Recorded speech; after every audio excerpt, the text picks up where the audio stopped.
When I first started treating people with hepatocellular carcinoma, there actually weren't any therapies. There was chemotherapy, and it was very toxic, and few people were candidates for it.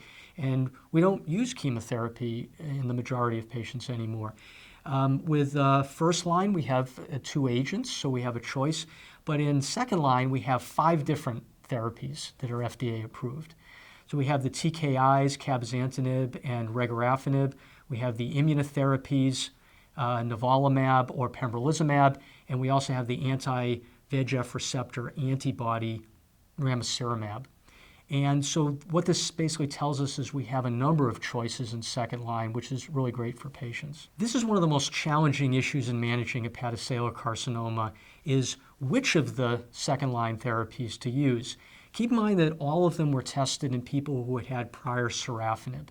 Now, in my opinion, it doesn't matter whether you've had prior sorafenib or prior lenvatinib. You can use any of the second-line choices. We certainly extrapolate from the data for patients who had previously had sorafenib.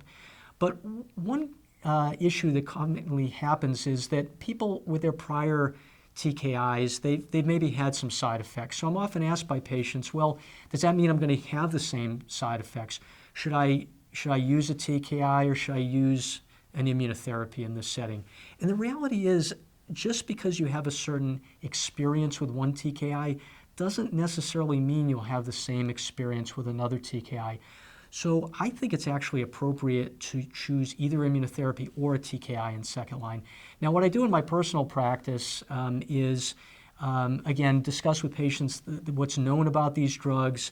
None have been directly compared with each other. They are all compared with placebo or were tested as single agents, and efficacy with them led to FDA approval.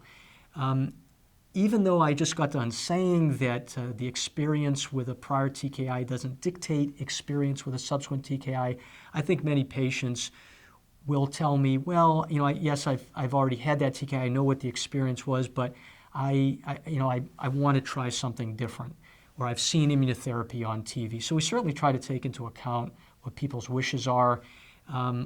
I, like many oncologists, certainly do look at some other comorbidities. So if somebody has had, a risk factor that would make a further TKI concerning, for example, if they have uncontrolled hypertension at this point, maybe they should get an immunotherapy instead of a TKI.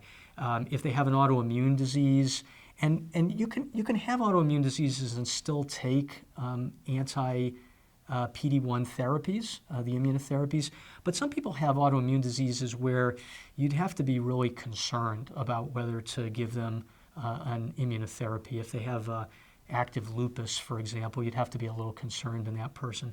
But the bottom line is they're all reasonable options. And I tell people, if we choose one of these and you don't get benefit from it, you've got 4 other therapies. Maybe we'll move on to immunotherapy if we didn't do it in the second line, or if we did immunotherapy in the second line, maybe we'll do a TKI in the third line.